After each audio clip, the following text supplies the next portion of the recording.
अस्सलाम वालेकुम नाजरीन, आप देख रहे हैं आईना और मैं हूं राना अबरार खालिद। नाजरीन, गुज़श्ता सालों के दौरान ख़ासतौर पर माजी में बिजली के ख़ासतौर पर शोबे में जो सरमायाकारी हुई वो उसकी पाकिस्तान को अशद ज़रूरत थी, क्योंकि देखा गया है कि 1999 से 2008 के दौरान बिजली की मांग में पाकिस्तान भर में 2 से 3 गुना इजाफा हुआ था। इसके बरक्स उस वक्त की हुकूमत ने इस अरसे में बिजली की पैदावार में कोई ख़ास इजाफा नहीं किया था, जिसकी वजह से तलब और रसद का फ़र्क बढ़ता चला गया और लोड शेडिंग अरूज पर पहुंच गई। और ये एक नाकाबिल तरदीद हकीकत है, अगर 2008 के बाद बिजली के शोबे में यह सरमायाकारी न होती तो आज भी मुल्क अंधेरे में डूबा होता। जबकि यह भी नाकाबिल तरदीद हकीकत है कि 2018 से 2022 के दौरान उस वक्त की हुकूमत ने सस्ती बिजली के ज़राए ख़ासतौर पर डैमों की तामीर, सोलर और दीगर सस्ती बिजली के ज़राए के जो मंसूबे थे उन पर कोई ख़ास तवज्जो नहीं दी और खातिर खा काम नहीं हुआ, जिसकी वजह से एनर्जी बास्केट अनबैलेंस हुई और महंगी बिजली के ज़्यादा मिकदार होने की वजह से बिजली का टैरिफ बढ़ता ही चला गया और ये बढ़ना था। ख़ास तौर पर वज़ीर आज़म पाकिस्तान शहबाज शरीफ ने अवाम को रिलीफ देने के अज़्म का इजहार किया है। उन्होंने गुज़श्ता दिनों 200 यूनिट तक इस्तेमाल करने वाले सार्फिन, घरेलू सार्फिन के लिए 50 अरब रुपए सब्सिडी रखी है और 3 माह के लिए ये अबूरी रिलीफ होगा।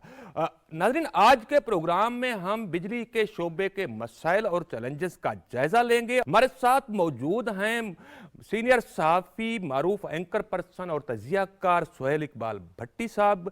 आपको प्रोग्राम में वेलकम करते हैं। इसके अलावा हमारे साथ स्काइप के जरिए मौजूद हैं मारूफ कारोबारी शख्सियत, इकानोमिस्ट और मेंबर कौमी असम्बली मिर्जा अख्तियार बेग। हम मिर्जा साहब आपको प्रोग्राम में वेलकम करते हैं। नाज़रीन, मिर्जा साहब का मैं बताता चलूं कि इनका ताल्लुक पाकिस्तान पीपल्स पार्टी पार्लियामेंटेरियन से है। सुहेल इकबाल भट्टी साहब, आपसे मैं आगाज करना चाहूंगा कि ये जो वजीर आज़म शहबाज शरीफ ने बढ़ते हुए टैरिफ का मुकाबला करने के लिए आवाम की खातिर 50 अरब रुपए सब्सिडी का ऐलान किया और 200 यूनिट माहवार इस्तेमाल करने वाले घरेलू सार्फिन के लिए 3 माह का जो अबूरी रिलीफ है, ये किस कदर इफेक्टिव साबित होगा, लोगों की किस हद तक अशोई हो पाएगी? रान साहब, बहुत शुक्रिया। देखिए, इस वक्त जो बिजली के बिल हैं वो घरेलू सार्फिन हो, कमर्शियल सार्फिन हो या हमारे सनती सार्फिन हो, उनको बर्दाश्त करना उनकी बस से बाहर हो चुका है। जहाँ पर दीगर मुख्तलिफ शोबों से ताल्लुक़ रखने वाले सार्फिन हैं वो किसी न किसी तरीके से ये बोझ उठा रहे हैं, अपनी आवाज़ भी उठा रहे हैं, हुकूमत से मुतालबा भी कर रहे हैं कि कुछ करें हमारा। लेकिन वो सार्फिन जिन्हें हम प्रोटेक्टेड सार्फिन कहते थे, जो माहाना 200 यूनिट तक इस्तेमाल करते हैं, आप चूँकि IMF का प्रोग्राम लेने जा रहे हैं, माजी में आपके पास एक कुशन होता था, IMF का अगर ऊपर सर पे नहीं बैठा हो तो आपने सब्सिडी पार की और आप डंग टपाओ पॉलिसी के तहत मामला तो आगे लेके चले जाते थे। अब IMF आपके सर के ऊपर है। इनिशली तो उन्होंने जो 7 साढ़े 7 रुपये का टैरिफ था पास ऑन कर दिया, उसका इम्पैक्ट बहुत ज़्यादा था प्रोटेक्टेड सार्फिन के ऊपर, जिसकी वजह से वज़ीर-ए-आज़म शहबाज शरीफ को बहरहाल अप्रिशिएट करना पड़ेगा कि उन्होंने एक ये फैसला किया कि वक्ती तौर के ऊपर उनको रिलीफ दिया गया है। लेकिन महीने हैं जी, डिमांड ज़्यादा है, लोग बिजली ज़्यादा खर्च करते हैं तो उस वक्त रिलीफ मिलेगा, तो बाद में तो बिजली की कंजम्पशन कम हो जाती है खासतौर पर घरेलू सार्फिन की, तो इस वाले से आप समझते हैं कि लेकिन ये कोई इसका मुस्तकिल हल नहीं है और ना ही हुकूमत के पास ख़जाने के अंदर इतना कुशन है कि ये सब्सिडी आगे इसको एक्सटेंड करते रहें और ये रिलीफ गवर्नमेंट फराहम करती रहे। एक तकलीफ़ में थे, तकलीफ़ को उन्होंने एहसास किया और वक्ती तौर के ऊपर उसको उन्होंने ना थोड़ा सा उसके ऊपर ना उनके ज़ख्मों पे मरहम रखने की कोशिश की है। ये तो है वक्ती हल, लेकिन असल जो मसला है राना साहब, इसकी वजह से हम डिस्कशन भी कर रहे हैं और हर तरफ ये बात हो रही है, एक्सपोर्टर्स हों, इंडस्ट्रियलिस्ट हों, सारे इसके ऊपर आवाज़ उठा रहे हैं। हमारे यहाँ मसला ये है जिसकी वजह से एक बड़ी ख़राबी पैदा हो चुकी है और इतनी खौफनाक ख़राबी है जिसे मुस्तफ़ा कमाल साहब ने कौमी सलामती और मुल्की बका के मामले के साथ इसको कोरिलेट किया। इस मामले को मसला ये है कि दुनिया जिस तरह किसी पेशेंट है, कोई उसको कोई मर्ज़ लाक हो जाता है, उसको जब आपको इंजेक्शन लगाता है ना डायरेक्टर, या कोई टैबलेट देता है या ड्रिप लगाता है, उसकी भी साइंस ने और उसके बनाने वालों ने उसकी एक मिकदार का तयन किया है जी। आप उसको हाई डोज नहीं दे सकते, एक्स्ट्रा डोज नहीं दे सकते। हमारी कमज़ोर मौशत को और हमारी कमज़ोर शुबा तवानाई को प्लानिंग का फुकदान होने की वजह से सियासी अदम इस्तेहकाम होने की वजह से जल्दी में उजलत के अंदर बहुत हाई पोटेंसी का इंजेक्शन लग गया है। अब कोई भी इसको बर्दाश्त नहीं कर पा रहा।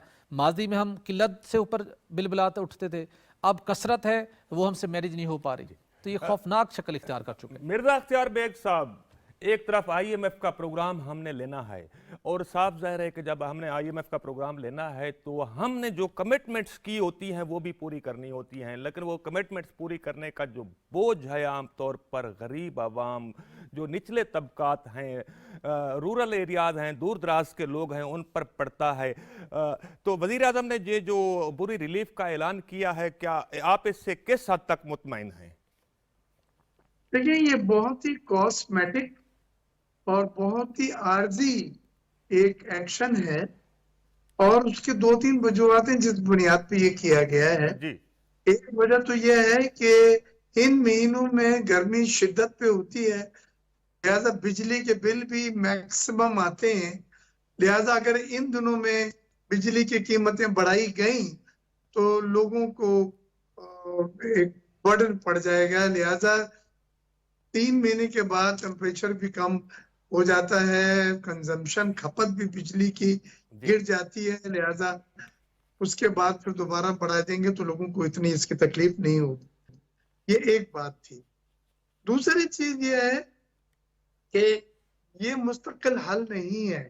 इस वक्त जो उधम मच रही है मुल्क में, वो आईपीपीस के नाम पे उधम मच रही है कि आईपीपी एग्रीमेंट जो हमने साइन किए और फिर उसकी तजदीद की गई और उसमें जो करप्शन हो रहा है, जो $50 मिलियन का प्रोजेक्ट था 50 मेगावाट का, वो $100 मिलियन दिखा के उसके ऊपर 17% रिटर्न ऑन इक्विटी ले रहे हैं और उसके ऊपर डॉलर में प्रॉफिट ले रहे हैं और उसके ऊपर कैपेसिटी चार्जेस ले रहे हैं उस बिजली का जो वो नहीं बेच रहा है, जो पैदा ही नहीं हो रही है। इसमें बहुत सारे आईपीपीस बंद है लेकिन एग्रीमेंट। साहब, वफाकी वजीर तवानाई ने इन आईपीपीस के ऑडिट का ऐलान भी किया है, दिया है उन्होंने, और ये भी दिया है कि जो फायदेमंद आईपीपीस नहीं हैं हम उनको खैरबाद कह देंगे। ये अच्छी बात है, ये हमने उन्हें तजवीज दी थी अवैस लगारी साहब को। फिर यहाँ federation of Pakistan chamber of commerce में प्रेस कॉन्फ्रेंस अभी 3 दिन 4 दिन पहले की थी, उसमें मैं भी शरीक था। तो पहला तो लोगों की बिजनेस कम्युनिटी की है कि आईपीपी को जो पेमेंट हो रही है, अभी आईपीपी की वजह से 2000 अरब रुपए सालाना उनको दिए जा रहे हैं और गर्दिशी कर्जे 2655 अरब रुपए तक पहुंच गए हैं। सैकड़ों अरब माहाना दिए जा रहे हैं उन मायदों की बुनियाद पे जो उनसे माजी में किए गए। हम ये कहते हैं इन मायदों को रिव्यू करें, जायजा लें, जो आईपीपी बंद है उनको फिक्स कैपेसिटी चार्ज ना दें और नए शराइत के ऊपर आईपीपी की तजदीद की जाए जिनमें कैपेसिटी चार्जेस देना पेनल्टी की शक्ल में ना हो बल्कि कॉम्पिटिटिव बिडिंग के ऊपर लगाएं। हम ये बहुत अच्छा इकदाम है अपना शहबाज शरीफ साहब का कि उन्होंने 3 महीने की रिलीफ 50 अरब रुपए बजट में ये उन्होंने पब्लिक सेक्टर डेवलपमेंट प्रोजेक्ट में काटे हैं और घरेलू सार्फिन को दे के एक कुछ मरहम जख्म के ऊपर रखा जा रहा है। लेकिन अच्छी बात यह है कि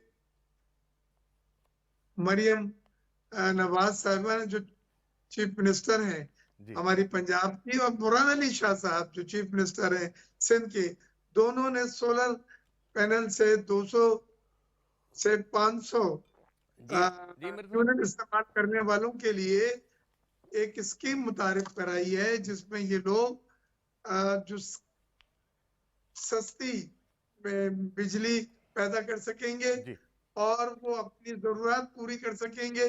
और इसमें वो 50-60 विलेज भी हैं जो अभी तक ग्रिड पे नहीं है, उनको बिजली के इलाके में वो है ही नहीं, बिजली दी नहीं जा रही।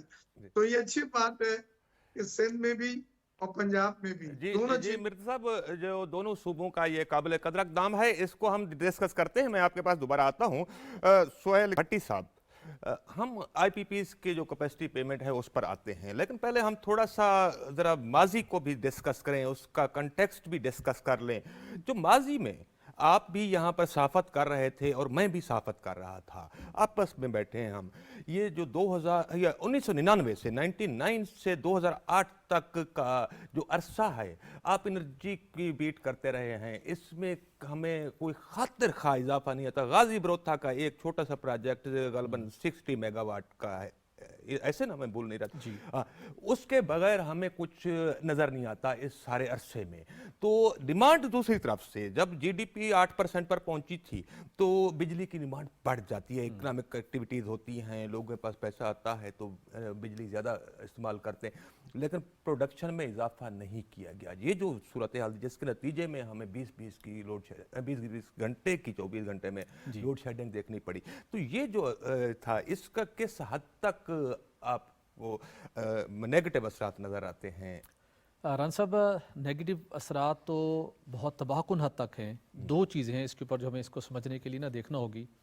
माजी के अंदर हमारी जो प्लानिंग थी उसका फुकदान था। प्लानिंग क्या थी कि आपकी जिस तरह जीडीपी ग्रोथ है, आपकी जो अफोर्डेबिलिटी लेवल है, ये बड़ा इंपॉर्टेंट है, उसको मद्देनज़र रखते हुए, अपने मुल्क के ज़मीनी हक़ाइक़ को मद्देनज़र रखते हुए कितने कितने साल में कौन से फ्यूल पर चलने वाले पावर प्लांट्स आपने लगाने हैं। जी। इस वक्त 6-7 फ्यूल के ऊपर पावर प्लांट्स पाकिस्तान में लगे हुए हैं। जी। दुनिया का कोई मुल्क हो, जब भी वो अपनी मौशियत को स्ट्रेंथन करने की कोशिश करता है, सबसे पहले वो अपने इंडिजिनस रिसोर्सेज के ऊपर रिलाई करता है। आपने इंडिजिनस रिसोर्सेज को फुली टैप करना है, फिर आप इंपोर्टेड ऑप्शंस पे जाते हैं। आज तक बदकिस्मती के साथ हमने जो हमारे इंडिजिनस बिजली पैदा करने के रिसोर्सेज सबसे बड़ा हाइडल था, हमने फुली उसको यूटिलाइज नहीं किया। काला बाग डैम कब बनना था, कब आइडेंटिफाइड था, नहीं बना। दियामिर बाशा डैम कब बनना था, जब आई ना तो उन्होंने इसको तो मुतनाज़े कर दिया जी, ये मुतनाज़े हो गया, लेकिन दूसरा भी कोई नहीं किया जी। अब मैं आगे बढ़ाऊं तो ये माजी का जब हमने उसका खमियाजा क्या भुगतना शुरू किया, आबादी बढ़ी, थोड़ी सी आपकी ग्रोथ भी हुई, तो आपके यहाँ बदतरीन शॉर्टेज क्रिएट हो गई और 2008 में आपके हाथ पांव फूल गए, शॉर्टेज में आप चले गए। अब आपने आगे बढ़ना था। अब आप ये देखें कि 1947 से लेके 2012 तक आपकी टोटल जो जनरेशन कैपेसिटी थी ना, वो 19-20 हज़ार मेगावाट तक पहुंची थी।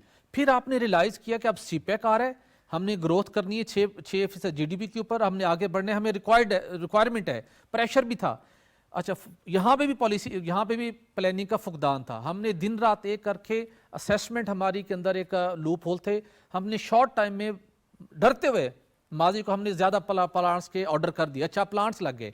अब यहाँ पर सबसे बड़ा जो फैक्टर है जिसके आज इस मुल्क तमाम सियासी जमातें, तमाम इस मुल्क की अवाम खमियाजा भुगत रही हैं, उन चंद शख्सियात के फैसलों के नतीजों में जिन्होंने सियासी अदम इस्तेहकाम पैदा किया और पूरा आपका प्लान डिरेल हो गया। मेरा क्वेश्चन ये है कि उस वक्त अगर ये इन्वेस्टमेंट ना होती तो उस वक्त कोई मुतबादल था जब पाकिस्तान में कोई $1 की इन्वेस्टमेंट करने के लिए तैयार नहीं था, उस वक्त फिर क्या होता अगर ये इन्वेस्टमेंट ना होती? उस वक्त ये होता जो आपके यहाँ 12 घंटे की ब्लैकआउट था वो आपके 20 घंटों पे चला जाता, आपकी इंडस्ट्री और बंद हो जाती और आप बदतरीन सूरत से दो चार होते। मैं आपके साथ एक चीज शेयर करूं कि उस दौर में, ये 2010-11 की बात है, मैंने वर्ल्ड बैंक की एक स्टडी पढ़ी पाकिस्तान के एनर्जी इश्यूज के हवाले से।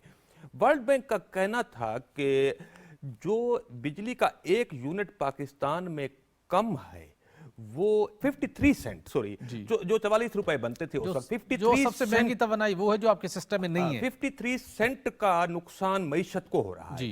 उनका कहना था जो 44 रुपए 44 रुपीज बनते थे, उनका कहना था अगर 43 रुपए की भी कोई आकर बिजली बनाता है पाकिस्तान को 1 रुपए का फायदा होगा।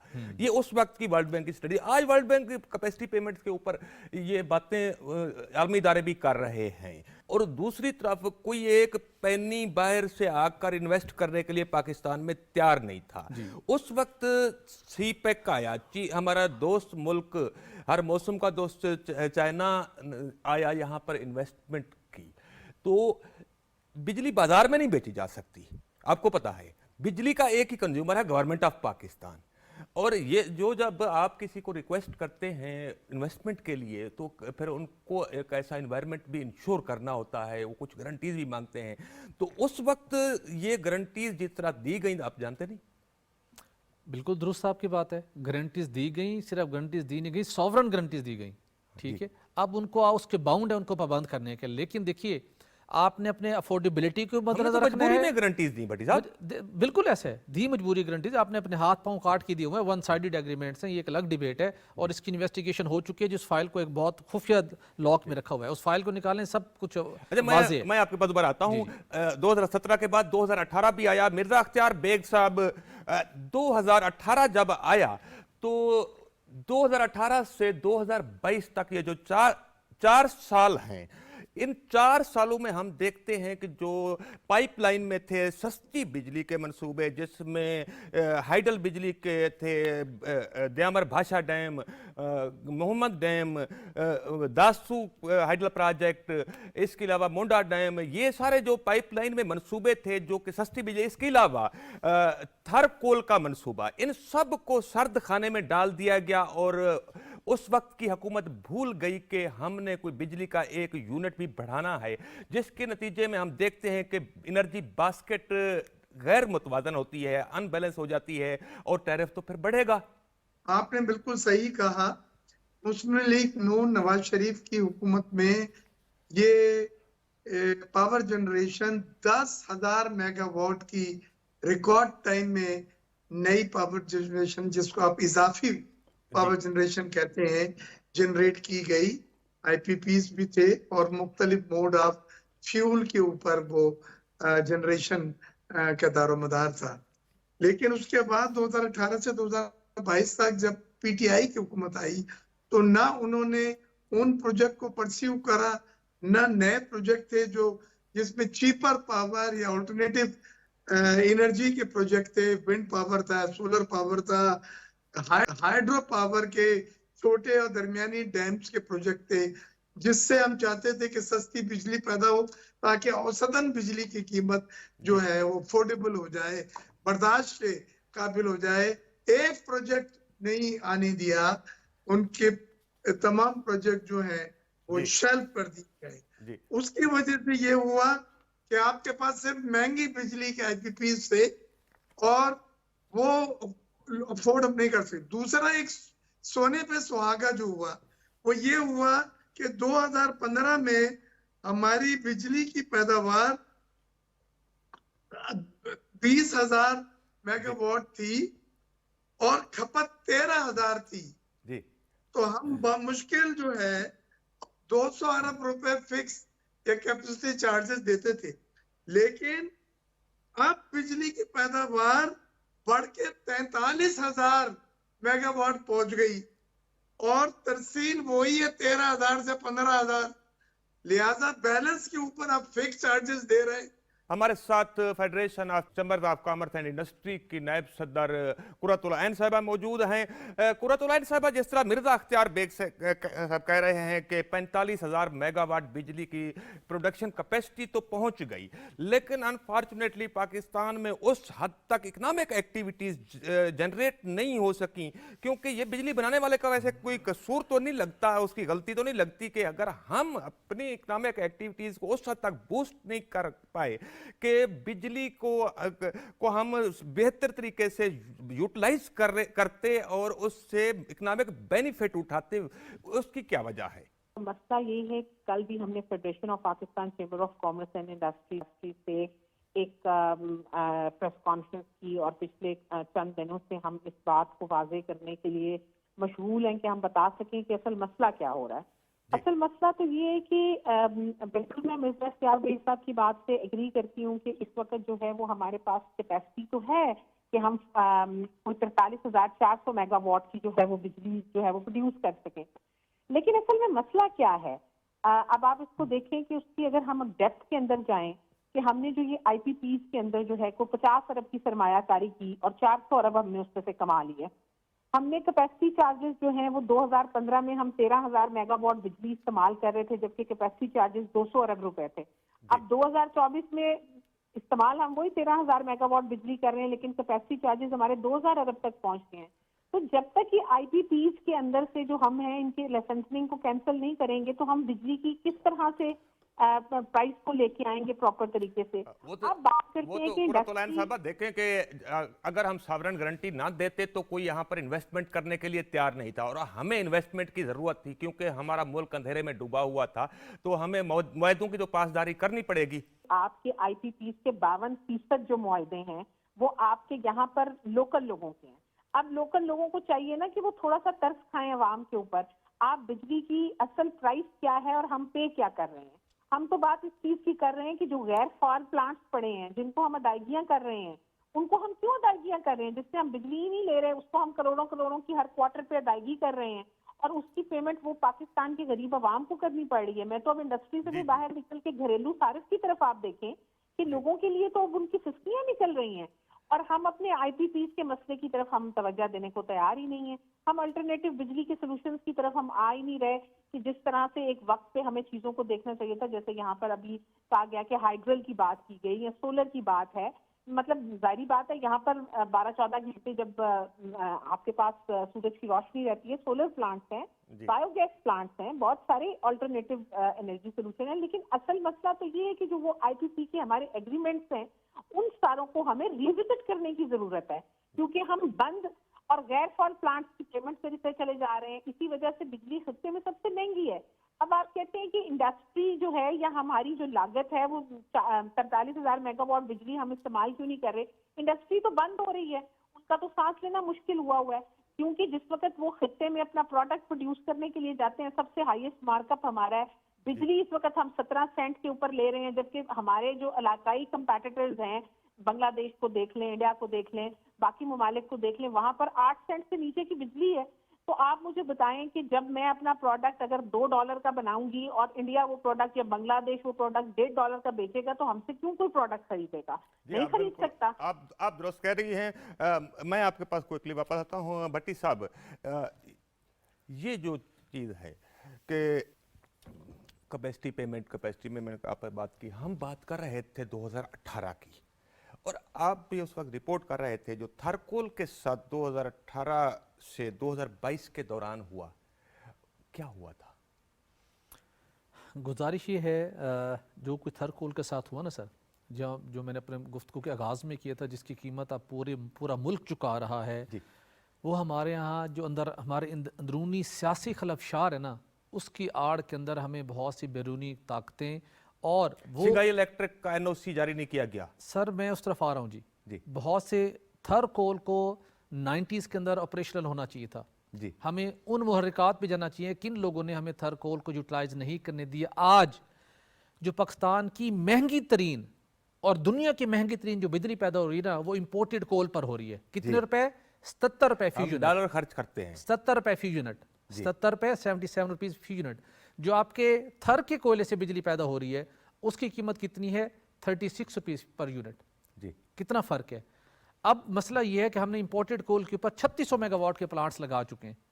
अब हमें ख्याल आ रहा है कि हमने उसके मकसद कहने का ये था कि जब हमारे यहाँ हमारी अपनी सफ़ों के अंदर इत्तेहाद नहीं है, जब होती है किल्लत, उस वक्त तो इमरजेंसी रिलीफ, देखें रेस्क्यू 1122 को बुलाया जाता है और फायर ब्रिगेड को बुलाया जाता है, फायर फाइटिंग की जाती है, लेकिन आगे फिर हमने कोई अल्टरनेटिव प्लानिंग भी तो रखी होती है ना कि हम इस बास्केट को ठीक करेंगे।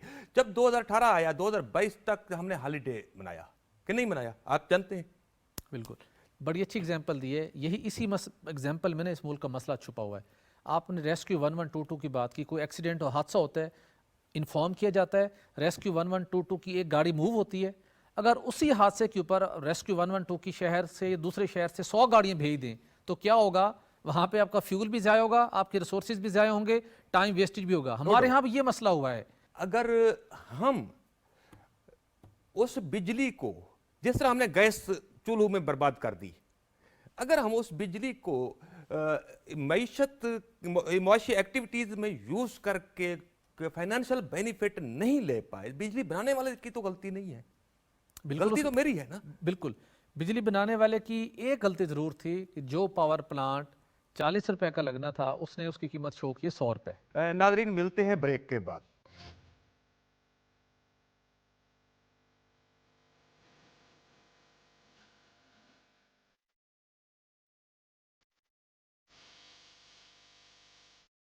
वेलकम बैक नाजरीन।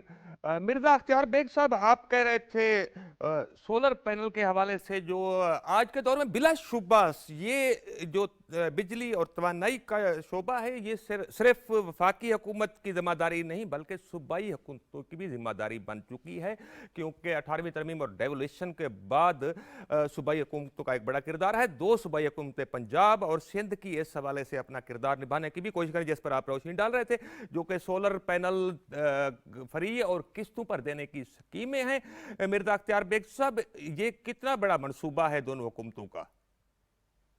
देखिए, मैं उसमें बात करूंगा, लेकिन वो जो आईपीपीज के जी एक जुमला मैं कह के जी जरूर आगे बढ़ूंगा। जरूर। वो सिर्फ ये कहना है कि दुनिया में आजकल मुकाबलती ऑफर पे बिजली सप्लाई होती है प्राइवेट कंपनियों से, आईपीपी से, जिसको CTBCM कहते हैं।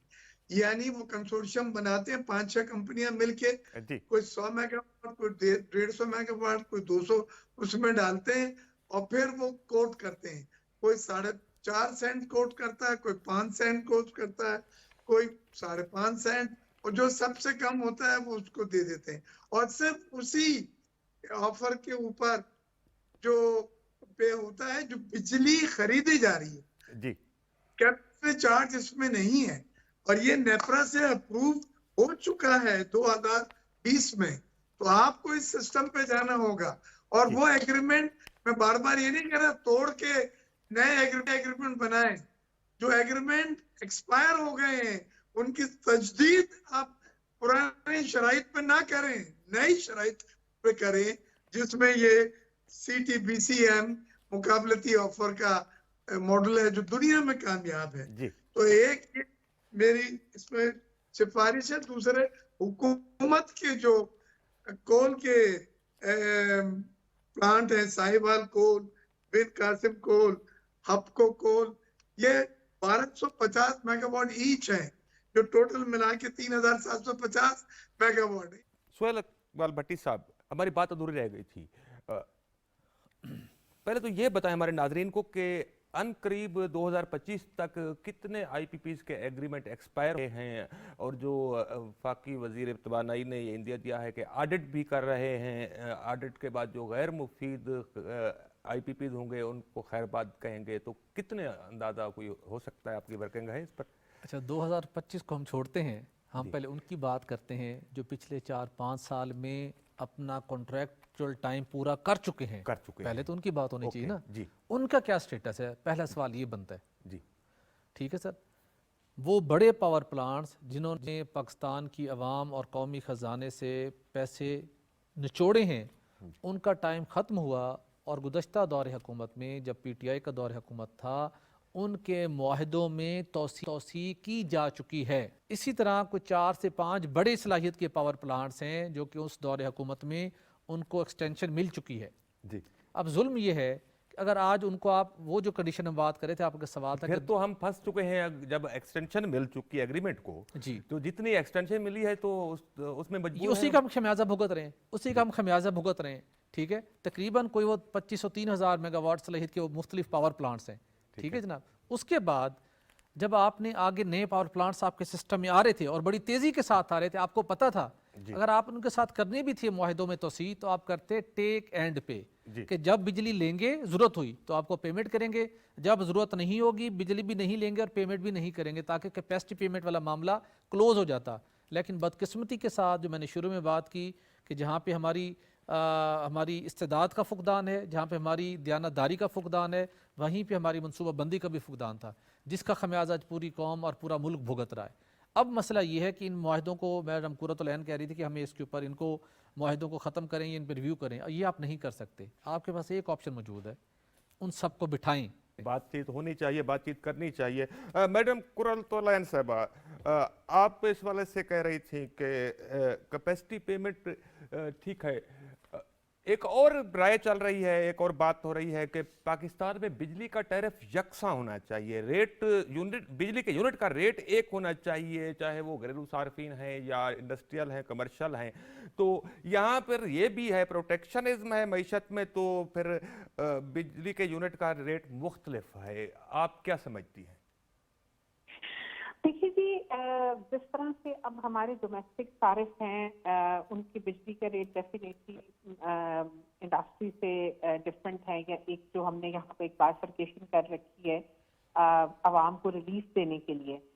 जैसा कि आज हमने इस पर बात भी की कि वज़ीर आज़म शहबाज शरीफ साहब ने भी 50 अरब की सब्सिडी दी है कि 200 यूनिट से कम बिजली इस्तेमाल करने वाले सारिफीन को हम एक रिलीफ दे रहे हैं।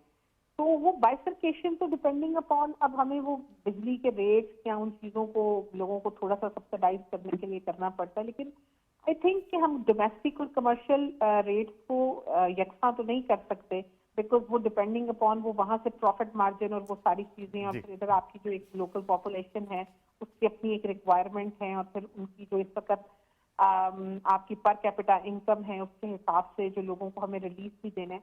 लेकिन एक्चुअली में मसला ये है कि अब हमें जो बिजली का एक हम रोजाना इस मसले पे बात करते हैं, सब्सिडीज भी दे रहे हैं, ये सारा कुछ सिर्फ एक टेम्पररी रिलीफ है।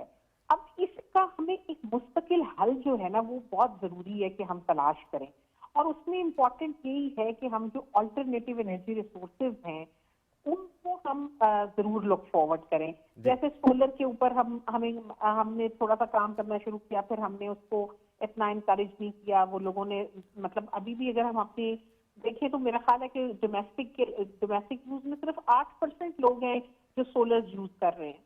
उसके बाद उसके तो बहुत सारे इंटरनेशनल जो है कंट्रीज हैं जो पाकिस्तान में अल्टरनेटिव एनर्जी रिसोर्स के अंदर जो है वो इन्वेस्ट करना चाहते हैं। जैसे नॉन रेजिडेंट पाकिस्तानीज ने प्रपोज किया कि बायोगैस के जो है वो प्लांट्स अमेरिका में इस्तेमाल होते हैं। तुर्की ने ऑफर की कि यहाँ पर विंड मिल जो है स्मार्ट विंड मिल्स लगाई जा सकती हैं जिनका डायमीटर थोड़ा है, केपीके के इलाके में जहाँ थोड़ी हवा के साथ प्रेशर बनता है वहां से वो चीजें की जा सकती हैं। तो अब ये बहुत जरूरी है, ये एनवायरमेंट फ्रेंडली सोल्यूशन भी है। अब इसके अंदर जो है वो फेडरल गवर्नमेंट के साथ साथ जो हमारी अपनी प्रोविंशियल गवर्नमेंट्स हैं उनको भी अपना एक जो सॉलिड किरदार है वो अदा करना पड़ेगा, ताकि कम से कम आवाम को एक रिलीफ मिल सके। इस वक्त डोमेस्टिक यूजर की बहुत बुरी हालत है, लोग बहुत परेशान हैं। आप यकीन मानें कि वो जब आप उनकी राय सुनते हैं, अपार्ट फ्रॉम इंडस्ट्री भी इंडस्ट्री के अपने मसाइल हैं, और जो एक आम आवाम है उसको बहुत तकलीफ का शिकार है। तो इस पे हमें बहुत देखना पड़ेगा कि इसका हम एक परमानेंट सोल्यूशन निकालें। जी मैं आपको बताता हूँ मिर्जा अख्तियार बेग साहब, आपकी बात नामुकम्मल रह गई थी सोलर प्रोजेक्ट के हवाले से। जो सूबाई हुकूमतें पंजाब और सिंध में आवाम को फ्री या किस्तों पर सोलर पैनल्स देने का एक शुरू किया है, इनिशिएटिव ले रहे हैं, उस पर आपकी बात अधूरी रह गई थी, तो उस बता रहे थे कि ये किस हद तक बड़ा इनिशिएटिव है। देखिए ये दोनों बहुत अच्छे चीफ मिनिस्टर साहिबान सिंध के और पंजाब का उनका इनिशिएटिव है। 200 से 500 यूनिट तक को ये सोलर पैनल स्कीम दे रहे हैं, और ये सस्ती बिजली वो इससे पैदा कर सकेंगे, क्योंकि अब उनके लिए ये अनअफोर्डेबल है कि बिजली के जो निर्ख है 76 रुपए और 48 रुपए फी यूनिट के हिसाब से वो बिजली की अदायगी कर सके। लेकिन इसमें एक और चीज अच्छी है, और वो ये है कि हमारे मुल्क में अल्लाह ताला का करम है कि 365 दिन सूरज होता है जी। हमारा इंटेंसिटी ऑफ सन यानी सूरज की जो तपिश है वो भी सोलर पैनल के लिए आइडियल है। विंड पावर में भी हमारी वेलोसिटी ऑफ एयर दुनिया में बेहतरीन है, और सोलर में इंटेंसिटी ऑफ जो सन है वो हमें मैक्सिमम एफिशिएंसी देती है। हमने ये एक अल्लाह ताला की एक बहुत बड़ी नेमत को हम इग्नोर कर रहे थे, लेकिन अब टाइम आ गया है कि हम अल्टरनेटिव एनर्जी के थ्रू अपनी बिजली की डिमांड को पूरा करें, जिसमें सोलर और विंड पावर, हाइड्रो के प्रोजेक्ट में समझता हूँ है। हाइड्रो के प्रोजेक्ट हमारा एक वक्त ये था कि हम 60% जो है वो हाइड्रो थी पाकिस्तान की। उसके बाद ये 1991 में था, 1991 में ये 60% से कम होते होते होते अब 26% रह गई है, और उसकी जगह किसने ले ली है? उसकी जगह थर्मल, फर्नेस ऑयल, डीजल से पैदा होने वाली महंगी बिजली ने ले ली। तो हमारी जो मुश्किलात शुरू हुई थी जब 1991 में हाइड्रो 60% था, हम कंफर्टेबल थे। जो औसत बिजली हमें मिलती थी 5 रुपए की, 4 रुपए की यूनिट, हम खुश थे, औसत सही आता था। लेकिन फिर जब हम जंगल में फंस गए आईपीपीज के, फिर हम जंगल में फंस गए फर्नेस वायर, आरएलएनजी और डीजल के, तो आस्ते आस्ते हाइड्रो की जो बिजली पैदा करने की सलाहियतें वो कम होती गई। और आज जब मैं आपसे बात कर रहा हूं, हम 26% सिर्फ हाइड्रो बना रहे हैं। तो हमारी बिजली तो महंगा होना था। आज एक खुशाइन बात है, एसएम तनवीर ने जो फॉर्मर पंजाब के वजीर हैं, खुद से आपको कह रहा है कि मेरा 2 यूनिट इन दीन ग्रुप के आप फोरेंसिक ऑडिट करें, और वो बिजली बेच रहे हैं 4.5 सेंट, और बाकी लोग बिजली बेच रहे हैं 14 सेंट। जी, दुगने से तिगने से भी ज्यादा वो प्रॉफिट ले रहे हैं। फिर आपने एक सवाल पूछा जी, ये एग्रीमेंट हम कैसे कैंसिल कर सकते हैं? मैं ये बिल्कुल नहीं कह रहा कि उसको कैंसिल करें, क्योंकि हम नहीं चाहते रिको डेक की तरह वो दूसरा मसला फिर के।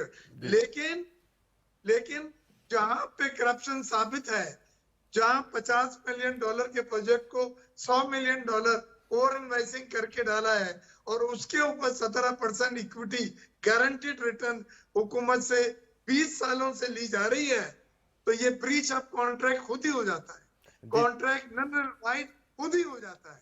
उसको टेबल पे बैठेंगे, वो सर झुका के बैठ के आपसे नेगोशिएट। मेरे साहब दोबारा आता हूं आपके पास। भट्टी साहब, वक्त बहुत थोड़ा है, सवाल बहुत ज्यादा हैं। सबसे पहले तो इस पर आते हैं कि ये जो बिजली चोरी है पाकिस्तान में, ये साहब ज़रा जो बिजली चोरी करता है, बिल नहीं देता, तो उसका जो बिल है वो बाकायदगी से बिल देने वाले जो सार्फिन हैं, अच्छे सार्फिन हैं, अच्छे बच्चे हैं, तो उनका के ऊपर ही पड़ता है, डिवाइड कर दिया। कितना एक इम्पैक्ट है इसका?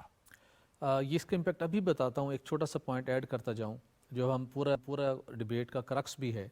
सिर्फ फिगर आप नोट कीजिएगा आपके नाजरीन के लिए भी। जो मसला हल है, जो चोरी भी हो रही है, नाकाबिले बर्दाश्त भी है, जब तक आप एहसास नहीं करते ना हमसे गलती कहाँ पे हुई है, सिर्फ गलती नहीं ब्लंडर कहाँ पे हुआ है, उस वक्त तक हम मसले का हल नहीं कर पाएंगे। इंपोर्टेड कोल के जो पावर प्लांट्स हैं रवा माली साल में 6.5 अरब बिजली यूनिट पैदा करेंगे, और कैपेसिटी पेमेंट कितनी लेंगे? 692 अरब। 6.5 अरब यूनिट, कैपेसिटी पेमेंट लेंगे 692 अरब। हमारे जो हाइडल के ऊपर, इंडिजिनस रिसोर्सेज के ऊपर जो बिजली पैदा होगी, हाइडल से बिजली पैदा होगी 43 अरब यूनिट रवा माली साल में। कैपेसिटी पेमेंट कितनी होगी? 282 अरब। कोई कंपैरिजन है? कोई कंपैरिजन नहीं है। ये है इस तबाही का रीजन। उस पर बिल्कुल आपसे एग्री है, इसको एग्री। अच्छा, फौरन अपनी डायरेक्शन सेट करें इंडिजिनस रिसोर्सेज के ऊपर। अब आ जाते हैं चोरी के ऊपर। ये पिछले 15 सालों से ये ट्रेंड जारी है। हम चीखते चिल्लाते थे, कोई सुनता नहीं था। कल वफाकी वजीर तवानाई लगारी साहब ने, अवैस लगारी साहब ने इस बात का एतराफ़ किया है कि वो सार्फिन जो बिजली के बिल अदा नहीं करते, डिफ़ॉल्टर हैं, जो चोरी हो जाती है, उसकी फिर रिकवरी करने के लिए जो गर्ची कर्जे की पेमेंट के लिए कर्ज लिया जाता है, उस कर्ज की भी जो इंटरेस्ट विद मार्कअप रेट, वो भी जो आप और मैं बिल अदा कर रहे हैं हमारे ऊपर डाल दिया जाता है। उनके पास कोई हल नहीं, और ये हम भुगत रहे हैं। अच्छा, इसके अलावा एक और भी इशू है बिजली के शोबे का, वो है डिस्कोस का इशू। तो निजकारी की हर हुकूमत ने दावे किए और बड़े बड़े चैलेंजेस लिए कि हम ये निजकारी करें, बट क्या रुकावटें हैं जो बिजली तकसीम करने वाली कंपनियों के निजकारी नहीं हो पाती? ये बड़ी खौफनाक रुकावटें। उसके अंदर मेजर जो एक फैक्टर है वो एक करप्शन का एलिमेंट है। कुछ लॉबीज़ के खौफनाक इंटरेस्ट हैं। 3,553 अरब रुपए का ये सेक्टर है, और किसी 10 कंपनी है जो 3,553 अरब का रेवेन्यू जनरेट करती हैं। किसी एक कंपनी का competent permanent chief executive officer नहीं है। इस तरीके से चल रहा है। फिर आप ये तबाही होनी है, निजकारी की बातें करेंगे, कभी कुछ बातें करेंगे, लेकिन इसके अंदर बहुत से लोगों का इंटरेस्ट इन्वॉल्व है, जिसकी वजह से उनके काम ठीक चल रहे हैं, हुकूमत का और अवाम का काम ठप हो चुका है। जी, कुरतुलैन साहब, क्विकली 30 सेकंड में डिस्कोस की निजकारी के हवाले से बात हो रही है कि कौन ऐसा माफिया है जो इसमें रुकावट बनता है और हुकूमतों को निजकारी नहीं करने देता? बिल्कुल, जिस तरह से इन्होंने बात की, डेफिनेटली इसके अंदर जो है वो करप्शन के एलिमेंट्स हैं और दूसरे हर्डल्स हैं। और अब अगर हम वाकई में चाहते हैं कि हमने एनर्जी प्राइसेस को कंट्रोल करना है, तो ये जो आईपीपी के मुआहदे हैं, एक तो इनको हमें जायजा लेना पड़ेगा कि जैसे मिर्जा अख्तियार बेग साहब ने कहा कि कल FM तनवीर साहब ने कहा कि हमारे पास भी जो है वो IPPs के 2 मुआहदे हैं और आप उसको रिव्यू करें कि जब एक जगह पर 4 सेंट पे बिजली मिल रही है और दूसरी जगह पे 14 सेंट पे मिल रही है, तो ऐसा क्यों है? और डिस्कोस की निजकारी तो जी अब अगर हम नहीं करेंगे और कौमी बचत के तौर पे जो है कौमी सतह पर बिजली की बचत की मुहिम नहीं चलाएंगे तो we can not come out of this crisis. जी मिर्जा अख्तियार बेग साहब पहले भी बात होती रही निजकारी के ऊपर, खास तौर पर ये बिजली की डिस्ट्रीब्यूशन कंपनियां डिस्कोस की निजकारी का तकाजा भी किया जाता है IMF की तरफ से भी, और खुद हमें भी लॉस को देखना चाहिए कि ये लॉस बर्दाश्त कर रहे हैं। क्यों आखिर इसमें कामयाबी नहीं हो पा रही तवील अरसे से? डिस्कोस के ऊपर हमने कौमी असेंबली में इस हुकूमत ने बिल पास कर दिया है। अब डिस्को के बोर्ड ऑफ डायरेक्टर्स को हटाया जा सकता है, चेंज किया जा सकता है। पहले ये लोग जाके कोर्ट से स्टे ऑर्डर ले आते थे कि इनको हटाने का कोई वाज़ा तरीका कानून में नहीं था। तो आपको सुन के ये खुशी होगी, लास्ट बिल हमने हंगामी बुनियाद पर कौमी असेंबली में स्टेट इंटरप्राइजेस डिस्कोस के बोर्ड ऑफ डायरेक्टर्स को तब्दील करने का इख्तियार काबीना को दे दिया है। जी मिर्जा अख्तियार बेग साहब, आपने टाइम दिया, थैंक यू। आपका बहुत शुक्रिया। कुर्रतुल-ऐन साहब, आपका भी बहुत शुक्रिया, आपने कीमती टाइम दिया। सोहेल इकबाल भट्टी साहब, आपका बहुत शुक्रिया, आपने अपना कीमती वक्त हमें दिया। नाजरीन, बातें करने वाले तो बहुत आते हैं और गले फाड़ फाड़ तकरीरें भी की जाती हैं। आज के हमारे प्रोग्राम में सीनियर सहाफ़ी सोहेल इकबाल भट्टी ने ये इंकशाफ किया है कि 2018 से 2022 के दौरान जो हुकूमत थी, जिस जमात की हुकूमत थी, जो आजकल बहुत बड़े बड़े स्टेज बनाकर गले फाड़ कर तकरीरें करते हैं IPPs के बारे में, उन IPPs के मुहद्दों को एक्सटेंशन दी गई थी। इस दौरान वो मुहद्दे एक्सपायर हो गए थे। उस वक्त की हुकूमत अगर चाहती तो इन IPPs से, इस कैपेसिटी पेमेंट से भी जान छुड़ा सकती थी, लेकिन ये नहीं किया गया, क्योंकि उस काबीना के सिटिंग मिनिस्टर के भी ये 2 कंपनियां थी बिजली बनाने वाली, और वो कैपेसिटी पेमेंट ले रहे थे। अगले इतवार को फिर मिलेंगे। अल्लाह।